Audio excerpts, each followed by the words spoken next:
Welcome back to the Beyond Clean podcast. This episode is a special release of one of our panel discussions that aired during a Beyond Clean conference in 2023. We've handpicked these panel discussions to bring to you here on the podcast as some of the most relevant and engaging discussions from our conferences this year. Covering topics from water quality to human resources, we hope these discussions will help you keep pushing the industry forward. If you like these episodes and want to see some of our other conference sessions, you can check them out online at beyondclean.net under free CEs. Until then, enjoy the show.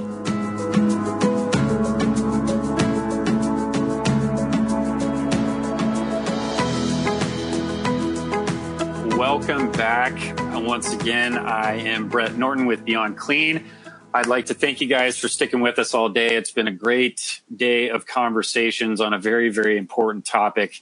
And hopefully you will walk away from this virtual conference with some good takeaways and some ideas on how to implement some change in your departments and facilities. I want to thank our event sponsor, Asculap, and also would like to thank First Case and Power Supply for collaborating on today's event. Our speakers today for this session are Suzi Collins. Suzi is the Market Director of Supply Chain at Stewart Healthcare. She is passionate about process improvement and utilizing technology to streamline workflows. We also have Josh Andrade. He is the Director of Supply Chain Management for Honor Health. He brings nearly 20 years of experience in healthcare supply chain and distribution logistics. And joining us as your host for this discussion is my colleague, Lindsay Brown. Lindsay, as many of you know, is the VP of Sales and Marketing for our team here at Beyond Clean. She is an active sterile processing speaker and educator who loves to offer her take on both fundamental and progressive industry topics. The title of this session is Green Teams, how supply chains and clinical areas collaborate for a sustainable future. We all know that collaboration is essential to patient care, but have you ever thought about how it can improve healthcare sustainability? Our panelists will share their insights on collaboration and the vital link between supply chains and the clinical areas they serve. They will also discuss how collaboration can drive long-term sustainability efforts and create a more ecologically responsible healthcare environment. Let's welcome Suzi, Josh, and Lindsay to the stage. All right. Thank you so much, Brett. I appreciate that warm welcome. Josh, Suzi, are you both with me on here? Yes, I'm here. Thank you, Lindsay. Awesome. Suzi, what about you? I know we're having a little bit of a difficulty with the connection here. So I'm going to ask Brett to work on getting Suzi all squared away.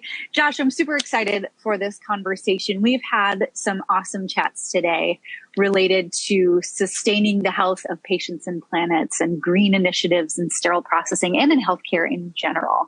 And so I'm really excited to continue this conversation, especially because the session right before this was an opportunity to talk about the practicalities of implementing those sustainable practices in SPD and the operating room.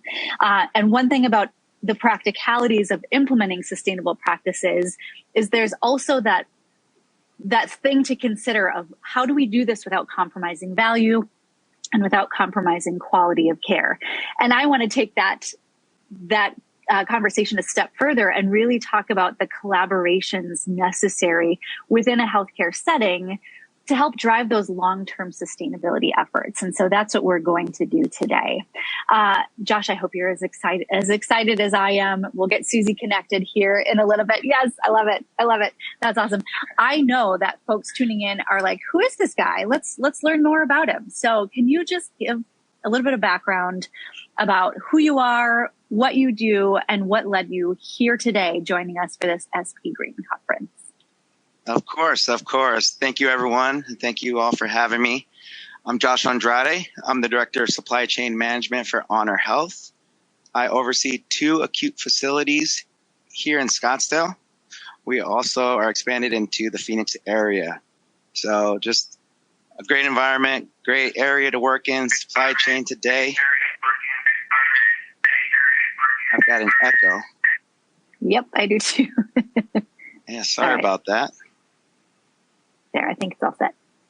Okay, and as it was said earlier, I've got 20 years of experience in healthcare supply chain as well as distribution. Started my career at UPS and just focused on improving the operation. So I've always been an operational person. I love the Six Sigma, taking an operation and looking for waste and eliminating it. So everything in my life has always been to improve and just get into a sustainable future. So that's part of what led me to healthcare, the added mission of our patient care. And truly, that purpose is why I'm here. And if you're going to care about the patient, you must care about your community. And so that's where sustainability and caring for our environment really take hold. And so why am I here? Because I met Suzi in 2014, and now we're co-board members for AMA, a local materials management association. And she tied me into this, and I'm just happy to know her and be familiar with her, and she trusts my word when we have this conversation together. So again, thank you all, and I appreciate this time. Awesome. Suzi, welcome. Well, thank you. I am having some technical issues for whatever reason, so you don't get to see my charming face on a Friday, but we did put your picture up in the speaker bio tool, so just stare at that little picture as she talks. Yeah, that's me. I really just didn't have a chance to shower today. No, I'm just kidding. Oh, wonderful. Well, Suzi, we're glad that we got you connected, and we're really excited about this discussion. Can you share with our audience your journey in healthcare and really focus on your transition from the vendor side to the supply chain management side? And we'll start with that, and then we'll talk about how you got interested in sustainability. Perfect. So I actually began my career as a wee one in dentistry and worked next door to a gentleman who wanted some bookkeeping help. And before I knew it, I was selling surgical lights and tables for Skytron. So my passion has always been kind of centered around the operating room and the procedural areas because I've spent so much of my career there. But I moved on to a product called Space Tracks, which is an inventory management tool in the cath labs. And honestly, I began to realize how much everything cost, and it kind of ignited this passion for me in supply chain. That part of my career kind of put me into consulting, and I did some large projects around supply chain. I was actually invited to do a project at Honor Health, and before I knew it, I was the director of supply chain for Scottsdale Osborne, and the rest is history, right, Josh? And that's actually where Josh and I initially met. And, it's all of a sudden I was an actual manager, did another project, and then came out here to Steward Health. And I oversee 5 hospitals here in the Valley and getting ready to move on to pulling in some from Texas as well. Awesome. And so here's why I wanted to kind of detail the story of the transition from vendor to supply chain is because we're going to bring that vendor piece into our discussion a little bit later as part of this more holistic collaboration discussion related to green initiatives. So, Suzi, what got you interested in sustainability? And Josh, I'm interested in your answer on this too. So I'm going to throw that to you next.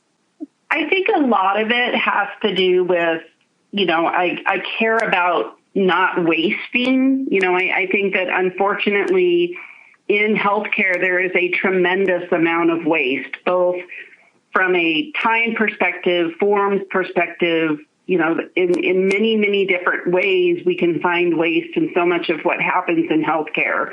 And as I became more on the hospital side compared to the vendor side, and again, really started learning about cost, when you look at the fact that you can reprocess a high dollar product for less cost and you're saving the amount of time before it gets to a landfill, I think that's an incredible measure. Anybody who follows me on LinkedIn also knows that I have a passion for waste inside packaging. That's a whole nother subject, but I think it's that innate passion of mine to just not have waste. And by having a sustainability program, you can avoid that in many different ways. Absolutely. Josh, what about you? What got you interested in sustainability? Just going back to my desire and my drive to improve the operation, I think anytime you can build that sustainable future, you know that the product's going to be there because you returned it.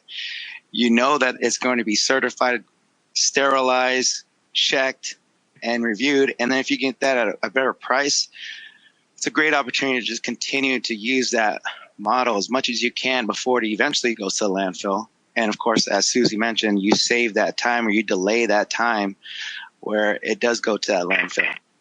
And so if we can just get that mindset, if we can reuse, repurpose, recertify the stuff that we're wanting to use on patients and just build that better tomorrow, we should.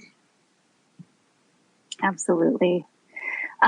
In your opinion, Josh, we'll start with you. In your opinion, so we're going to get into this idea of collaboration as it relates to sustainability efforts. And in your opinion, why is collaboration versus, a supply chain only initiative, for example, why is that collaboration so crucial for successfully sustaining those initiatives within supply chain and all of the clinical areas that supply chain touches? Well, that's change management. You can't have a sustained change if it's one person or one party driving that change. So what we did at Honor Health is we built a sustainability committee. And that committee is not just supply chain. It's made up of clinical leaders, clinical team members, financial team members. We have teams from different aspects of healthcare. And we're all driven to the same mission. We're all hearing the same things, and we're all brainstorming ideas for that next initiative. And so that's where it starts. And then once you have multiple voices, multiple avenues coming to each person in the organization, describing the purpose and the reason for the change, you start to get that buy-in from multiple people.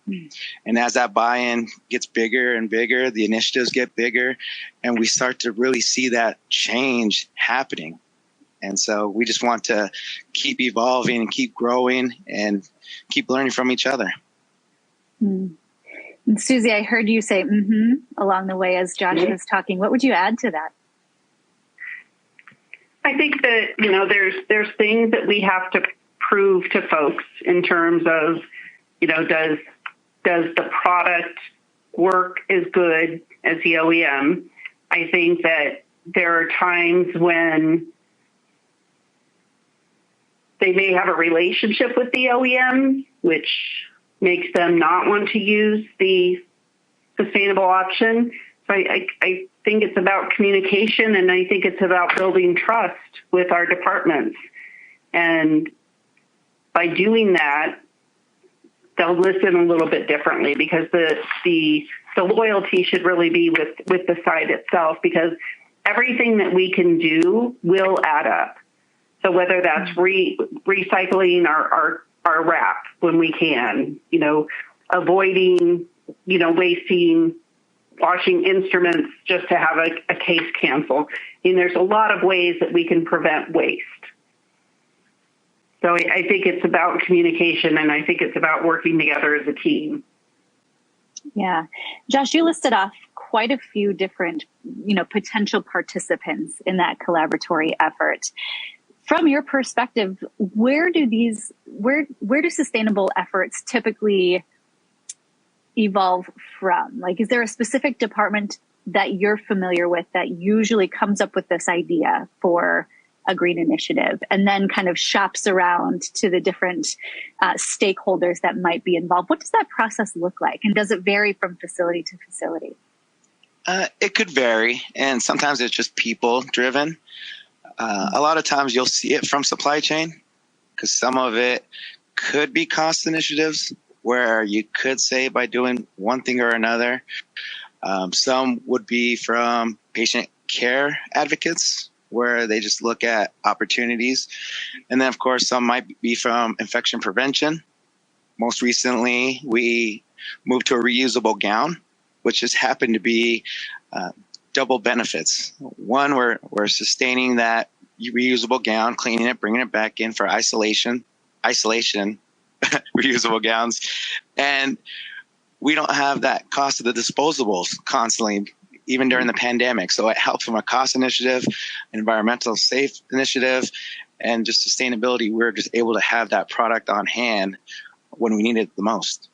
And so it does come from different avenues, and not everything's going to be a cost savings, but the purpose is for saving our environment. And again, last year we also had bikes for kids. So we donated. All the team members, everyone within Honor Health and anyone outside of Honor Health had the opportunity to donate their old bikes in any condition. They just brought it in. We had a third-party company come out, refurbish, repair, and give back to our local community. Love that. What a great example. Yeah, that's awesome. Yeah. When we talk about collaboration involving all of these different parties, what are some of the initial barriers? And I'm going to throw this out to either one of you. What are some of the initial barriers to this type of like multi-functional collaboration? And how can data help you? What is the impact that data or, the culture of the departments, what impact can those things have in getting that buy-in initially and kicking off these efforts and in sustaining these kind of projects? I think, again, it unfortunately, it does come down to relationships. Sometimes part of what will make people not want to participate is because they have a connection with the vendor and they don't want to see something happen with their level of business. I think the second piece is if they, because we had this when we went to reprocess pulse ox, right? It was a great savings. We didn't want to throw those out, but we had a lot of nurses who were convinced that they wouldn't work for the same amount of time. So it's getting the right information. It's showing the cost savings. It's asking them for a level of trust for, maybe we say 90 days. And if we document that there were issues, we're going to go back to the primary vendor and we're going to work it out. But I think it's about gaining that trust and understanding the roadblocks and asking and having champions. If you have champions at each of the department levels, because some of these things that we're putting out, it affects everybody on the floor, right? So having a champion within each department that really understands the project, I think, is another big key. And I would just emphasize that communication and ensuring that they truly understand why we're doing it. And like I said, it's not always about cost savings.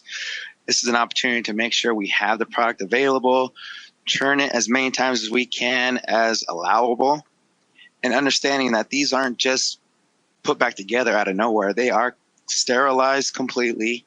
They are checked individually as opposed to an original manufacturer checking in batches. So that's the big difference between reprocessing and ordering direct. Interesting. I can't help but ask, and this is a little bit of a tangent, but, my sterile processing brain is going a mile a minute here. And we got an interesting question that came in related to those reusable gowns. And I can't help but ask you to elaborate on the role of infection prevention in some of these initiatives and whether or not it's like a must-have to have an IP on these groups, because I'm not hearing from you that everything that you're doing in supply chain for green initiatives is about cost. That's very clear that that's not the case. However, green initiatives that stem from different departments may have different reasons. And related to this collaboration conversation, how do you rectify when a department isn't on board with your like root reason for making a change? And what does that process look like? Have you sort of traversed that territory before? Yes. So constantly monitoring. It's one thing to have a great idea. It's another thing to communicate that idea. And then the last piece is making sure that you're following up on that great idea. So having the data behind any returns, the quantities that are received, quantities that we're getting back, those have to be monitored and communicated. We can't just leave it on the table and say, go at it. You have to continue to have those conversations, continue to train, continue to have your flyers. If it's a certain color bin, a certain product, you want to make sure everything's identified and constantly bring that back to the table. I did see the question, what are the cons for using reusable gowns? I think with anything, you want to make sure that you have the product being received by the company, cleaned by the company, and returned by the company. So any break in that process is going to be an issue or could be an issue. So if you're expecting to have 100% of your gowns returned, you want to make sure you're not tearing it in some fashion. So any cut or hole, it's not going to come back. You want to make sure that you're keeping up with those quantities, monitoring how much is going out, how much is coming in, so that if you do need to purchase additional to backfill, you just have to be on top of that. Suzi, and I think another interesting piece of all of it is, engagement with the vendors beyond just materials management. So, having those vendors out on the floor, educating the charge nurses, doing little impromptu sessions, if a few of the nurses have a chance to, step away from patient care, putting information up in the restrooms and their break rooms, wherever we can, just, and encouraging questions. Because I think sometimes there's a big difference between wanting to educate people on why we're doing this versus telling them we're going to do this, right? It just helps them to, at least that they feel like they have a voice. So create an email box that they can send questions to, respond to those questions. I always say we can't over communicate in healthcare because we can't over communicate in healthcare. and if there is a valid concern, address it the best that we possibly can. Absolutely. Something that I know a lot of folks are going to resonate with are some real life examples that you can share related to how your respective teams have implemented sustainability strategies in your own hospitals. And really, not only that, but what were the lessons learned through those implementations? So whichever one of you wants to go first with this is great.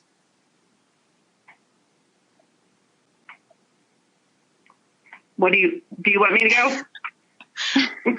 Yeah, go ahead, Suzi. Sure, go for it. So here's an interesting one that, this was kind of more of a forced issue. So a while ago, we were having a very difficult time getting the pads for, oh my gosh, why can't I think of this word, Josh, that you put on the patient so they don't get shocked? Help me out, bud. Sure. The grounding pads. Oh my goodness, it's been a long week, people. Grounding pads. We were having difficulty getting them. We were concerned about, how we would manage that. We've got them in our C-section rooms. We have them in the operating room. We can't be without a grounding pad. So we began to do some research about the reusable ones. My first concern was they're going to throw it away. So my vendor came in and promised to make sure that every single person in the operating room knew and understood that pad was reusable and that, it wasn't going to get thrown away, and that we created a process around it. And the outcome of this is one, now I have more of a fixed cost, which is awesome from a budget standpoint, but we're putting so much less grounding pads into the trash in a year than I even really thought about until after we did this project.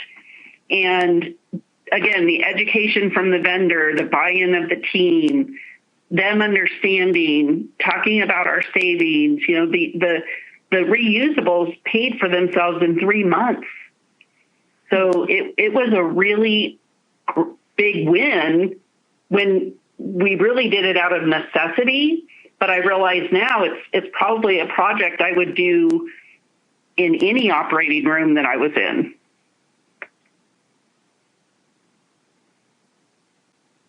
And I would echo that same plan. As I said before, you have to communicate as often as you can. You have to bring in flyers, get into the huddles, have executive leadership, have members of the day-to-day operation be involved in all these communications. On our webpage, we also posted about reusable gowns and how we're staying up with that, the reasons behind it. We've got a sustainability page. You cannot communicate enough, as Suzi said, and as you all probably know by now, you just have to get out there. You have to just be in everyone's face about it. You've got to have the flyers. You got to show it. Hopefully you can get to a colored printer, but make sure you get it done. Awesome. Josh, do you have any real life examples that you would share about these sustainability efforts and kind of what lessons were learned through the process? I go back to the reusable gowns. At first, a lot of people just didn't understand why. We've got disposable gowns. We've been doing it forever. Why do we need to go to reusable? We just had to get in front of them. We went to all the huddles. We talked to everyone from the daily huddles to the executive huddles to the network huddles. It was communicated to everyone often. We send out emails, personal emails. We sent it out. We just hit it all at once. It was a slow start until we started doing that. And once we did that, everyone started to see it, understood it. And then once we got it in place and implemented and they saw that we were able to get the product right back and it wasn't going to hinder any kind of care, everyone was bought in at that point. I would love to be in that pitch just to hear it, because even sitting here, working in SPD, I hear the word reusable PPE of any sort and I sort of bristle against it. And so I assume there was quite a bit of pushback at first. And you talk about that communication piece, but what did that look like? What were some of the main like pushbacks that you got at first that you really had to work through with data, with communication, and with really telling the full story? I wouldn't say there was pushback. I don't recall any real pushback. It was more of, why are we going to this? What's the reason behind it? Why can't we just keep the disposables? And we were buying a lot of disposables. So we did have it on hand. We still had it even after the reusable because we just didn't know how the churning would be. So it wasn't as much of a concern at that point because by the time we went to the reusable, we still had a huge allotment from the end of the pandemic. So it was more so just a lot of training, a lot of conversations. Yeah. And like I said, eventually everyone understood it at that point. So the communication is key. You have to be clear on the reasoning, the purpose, and how it's going to function. And so any of that piece missing is going to lead to uncertainty. People are going to make up their own stories if they don't know the truth. So that's where you start to have those issues and pushback. Sure. Yeah. Making sure the narrative is consistent. Go ahead, Suzi. Well, and I think it's important too that we continue to share information, because one thing that healthcare does well is launches any type of program and then they stop talking about it, right? So those successes continue. So like we typically send out, especially to our OR team and the SPD team, when we get our quarterly business review from our sustainability partner, we share that information. We share the amount of weight that we saved out of the landfill. Because they do have a way of disposing them. So even when they stop reprocessing them, they do have a better disposal process than what we would have just here in the operating room. I think the other thing is that it's important that we have true, tangible goals and numbers to share, and then we're consistent about whether it's through a newsletter or whatever it might be, telling them that we are still doing it. Because so often we have initiatives start and 6 months later, everybody's kind of forgotten they were part of something. So I think reminding them that they're still part of something long after the launch is really key as well.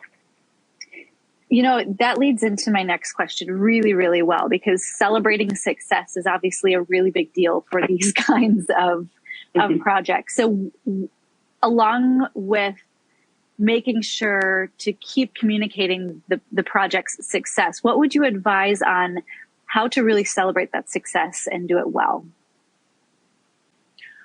Well, we can definitely do better at that. We certainly advertise it, send it out there. Great win, great win. The thing that I would want to see more of is tying that into a capital project. So if there's something that was out there that we needed funds for and we were able to save that through a sustainable initiative, tie those together. And there's a reason why we have the funding now, and this is why we're able to do this or that, have this employee engagement party, because we're able to hit this sustainable initiative.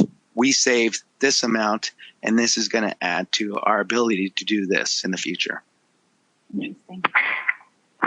Yeah, and I agree. It is funny that we had to, not funny, we made a change because though we had been collecting pulse oxes, because my contract had changed, I was able to collect pulse oxes through a different vendor.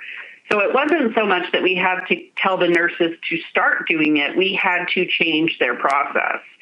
So I kind of put the onus on the vendor a bit, but I encouraged him to bring pieces of chocolate, bring some candy, bring something with him. So as he had these discussions and was meeting up with people, they understood. And, you know, again, sometimes it's as simple as giving somebody a piece of candy or, you know, a chocolate bar, just kind of makes them feel like they had a good day. Yeah, I think we lose sight of how powerful those small gestures can be sometimes. Yeah, just in like a little, hey, even checking in with people, a little piece of chocolate, things like that go a long way sometimes. You're right.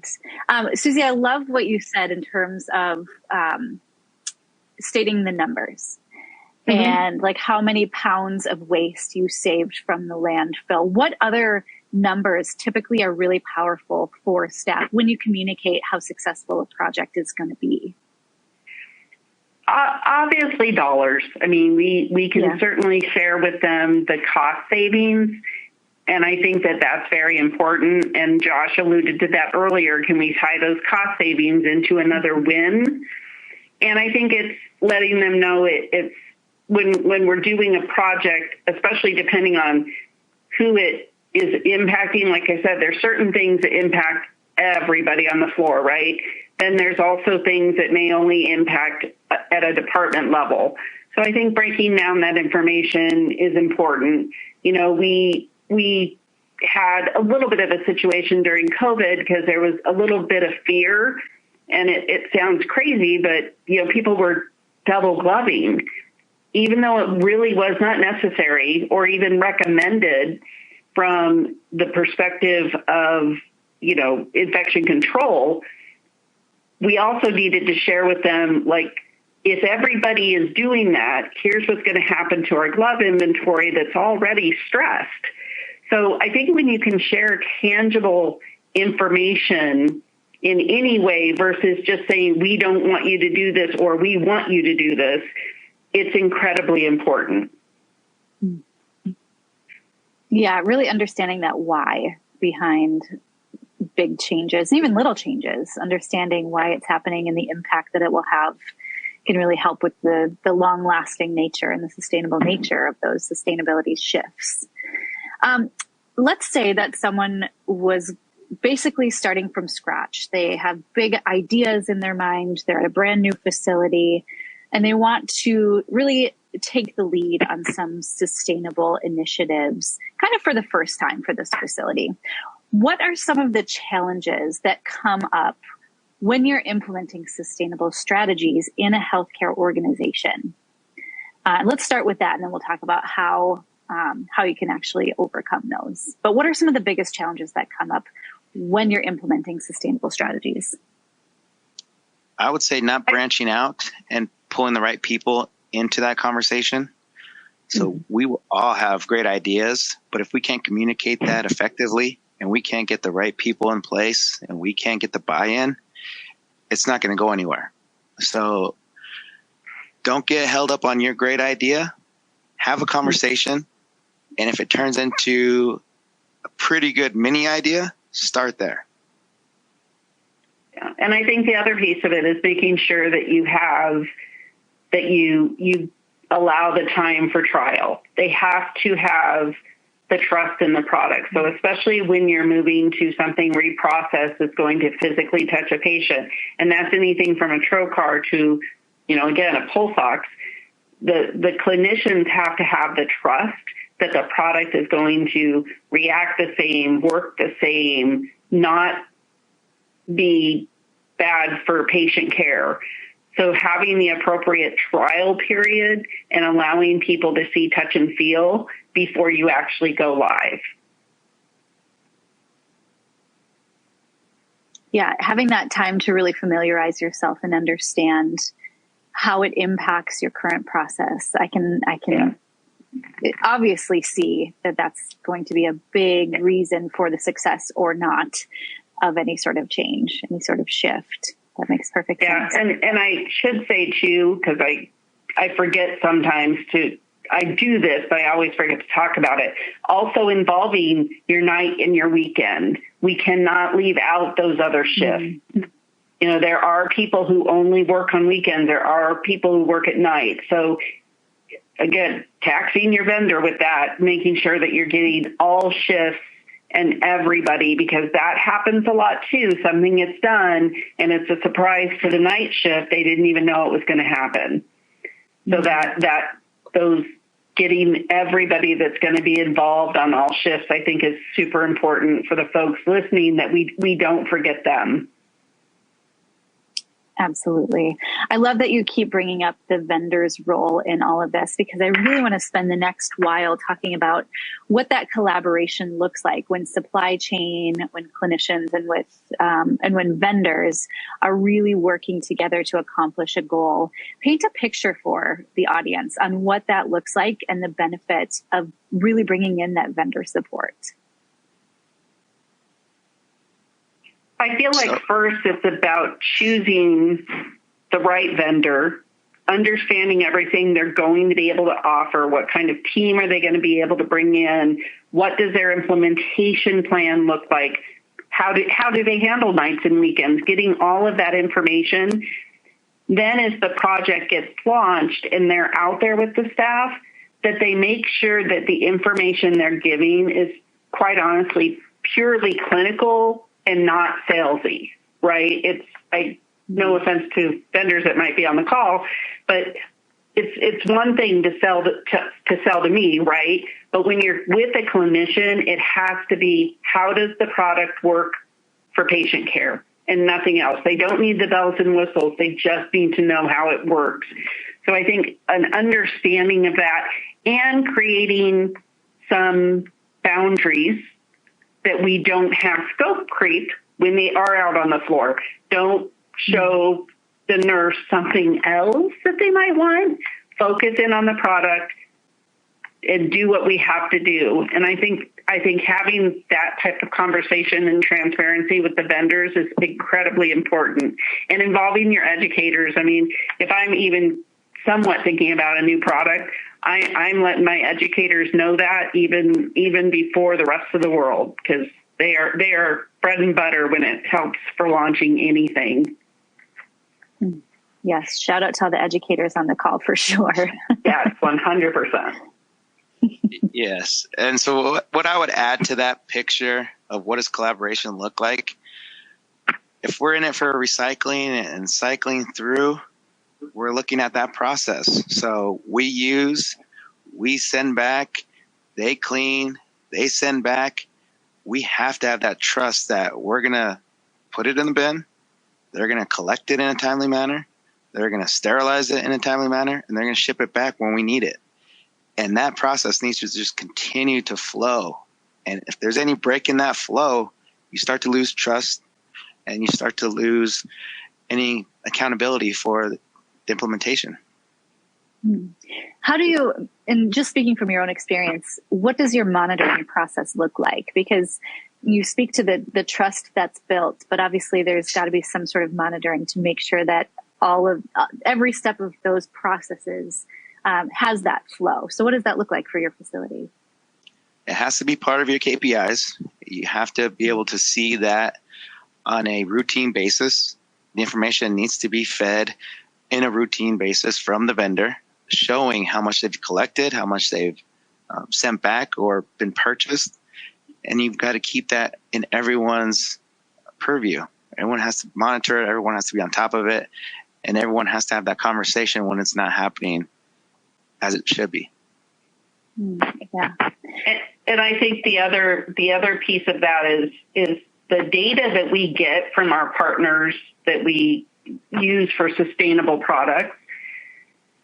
They can give us very specific information. So if we do, for some reason, have a department that is far less than they quote unquote should be, or based on what their patient volumes are, going and finding out what kind of roadblock there is. Is it, somebody doesn't have access to get into that room? Maybe there's that bin was missed last time and it was full. I mean, whatever that might look like is just, again, taking that business review and sharing that information with anybody that's impacted by it. Yeah, that's a great point. That's a really great point. Suzi, I'm curious, and you can opt out of this question if you want, but just since you just throwing that out there, since you do have that experience coming to supply chain from the vendor perspective, do you remember any specific sustainability projects that you were on from the vendor's perspective, and sort of what that looks like from their end? Because we do have some vendors on this conference, and I'm sure they're curious about, the role that they can really play when they hear of a sustainability effort that's going on in some of their partner hospital settings.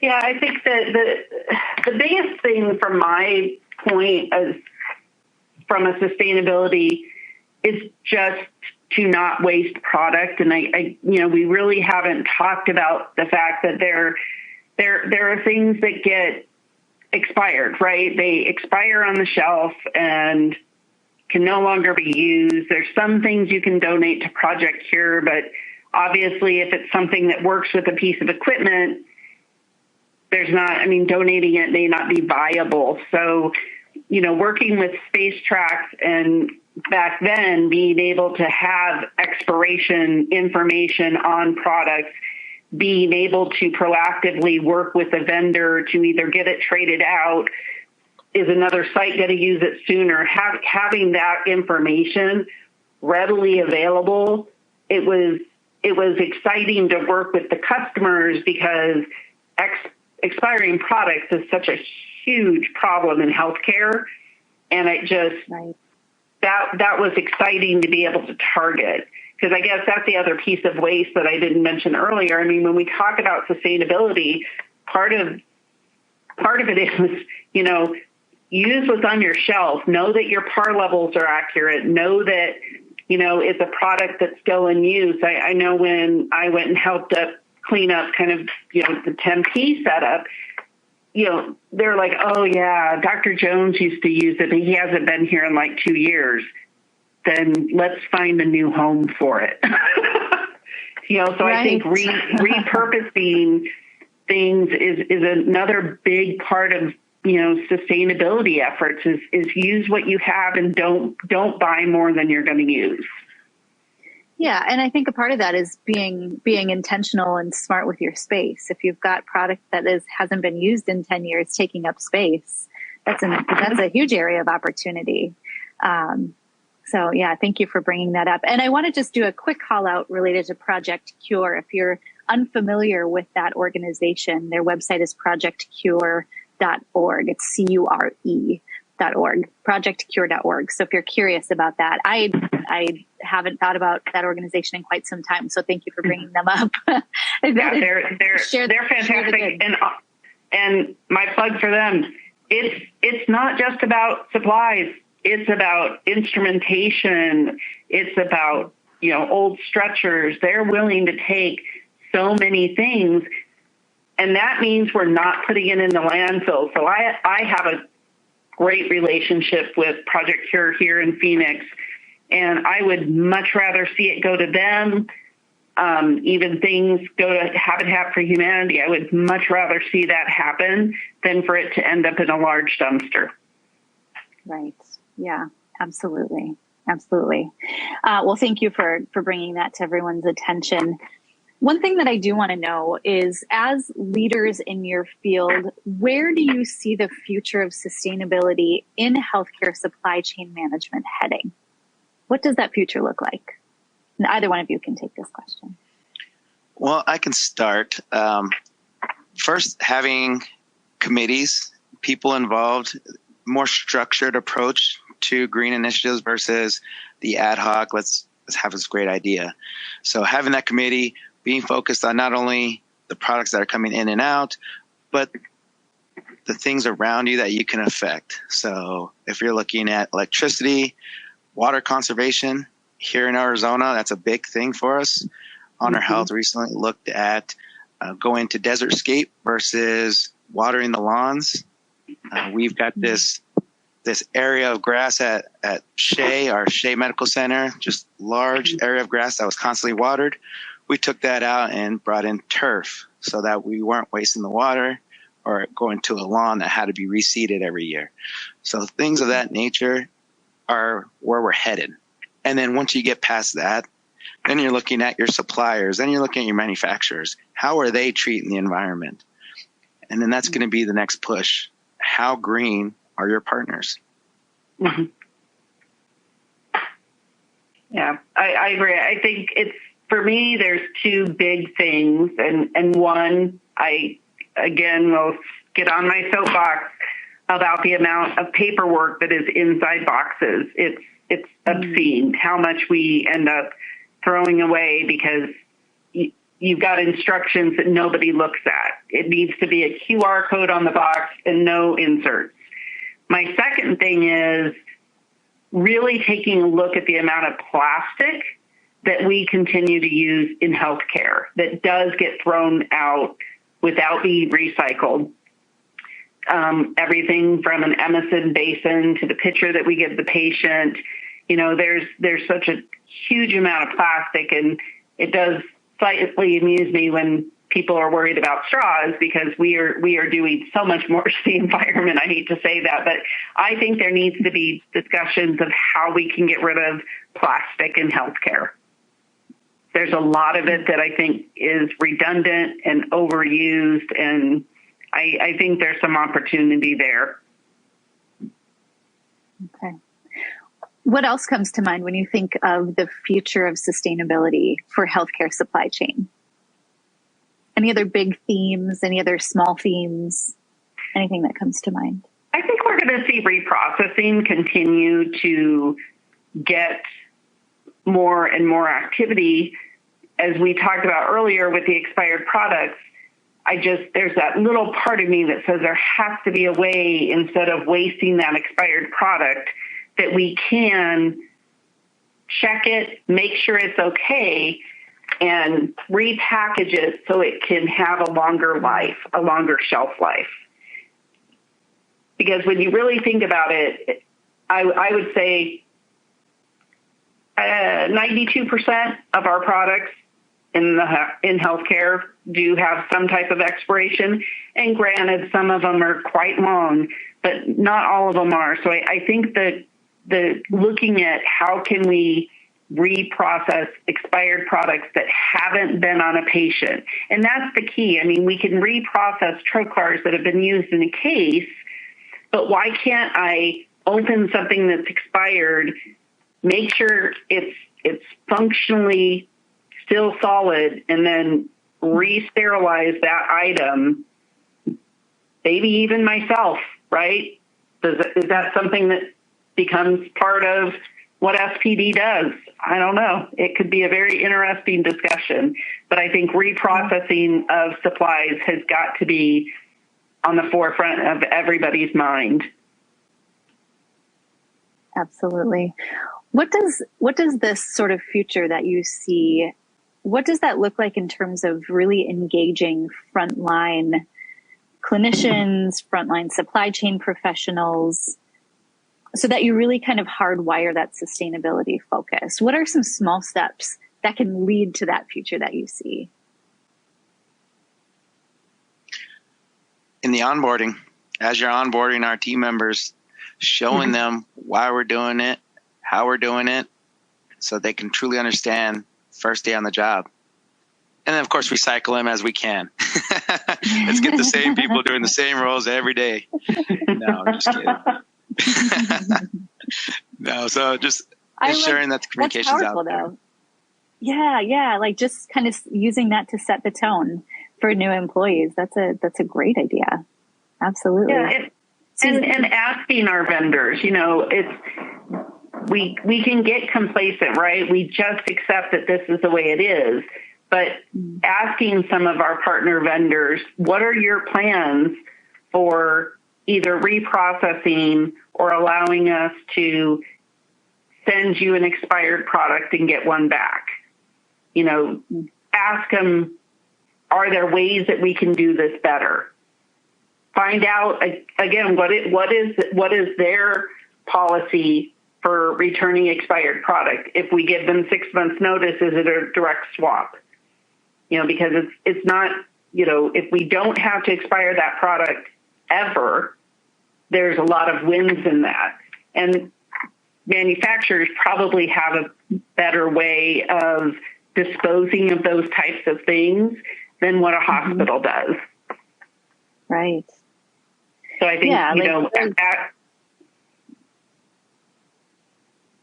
asking them as part of the contracting process, I think, could be very interesting to work that in, to have shared wins in that area. Absolutely. An example that comes to mind is a sterilizer manufacturer that I know of that actually, if there are defects in the plastic molds, or I don't know if it's actually plastic, but the plastic type molds that they make for their product, they actually melt them back down and reuse them if there are any defects. And so it's not a wasted piece to the sterilizer, but it's an opportunity to melt it back down and try again. You don't have to call out any specific vendors with this question, but are you aware of vendors who communicate well their sustainability efforts and initiatives that they have going on? And does that matter to you in supply chain to hear that from them? At this point, go ahead, Suzi. No, go ahead. So at this point, I'm not seeing it as broadly advertised as you would think it would be. So hopefully it's just them really ironing out their process. And I would expect it to really come to light soon rather than later. And I think you have me thinking a little bit more that I probably need to ask a few more questions of my vendors. I mean, there's things that I do see on LinkedIn. There are times that a vendor will kind of use it from a marketing perspective, but then sometimes I can shoot holes in that. So I think that it's, I know I'm bad, but having those conversations, I think you can, everyone in the front lines can. So I feel like, I think we have to have those conversations, and we were all a bit distracted over the last few years between COVID and quite honestly, with all these manufacturer back orders, that we're constantly in a state of solving problems. And we've lost that ability to put some time on our calendar to be proactive. So maybe that's one of the takeaways of our discussion today. What can you do to put some time on your calendar? Instead of focusing on problems, maybe we try to focus on some future solutions. Yeah, that's powerful. As we wrap up this discussion, I want to know if there are any final words of advice for other healthcare institutions that are looking to create their own green teams, if you will, or implement sustainable strategies in supply chain management specifically. What advice do you have for those folks? Josh, we'll start with you. I would stick to my theme for my answers today is put the right people in the right place. For us here at Honor Health, the VP of Supply Chain, Ryan Karani, is our chair of the Sustainability Committee. Alongside of him, we've got a senior analyst for supply chain that really does the hands-on, boots-on-the-ground work, helping to get the vendors in, give the data, feed the data, and make it readable to anyone in the committee. And then after that, you've got the clinical team, you've got the finance team, you've got everyone on board to brainstorm ideas and then implement them. Yeah, I think just as a follow-up to that, because I agree with everything Josh said, is to create either a SharePoint site with information, communicate through a newsletter, whatever we're able to do is keep that communication out and don't stop following up. Give people the information and keep it going and don't lose sight of the good work that everybody's doing.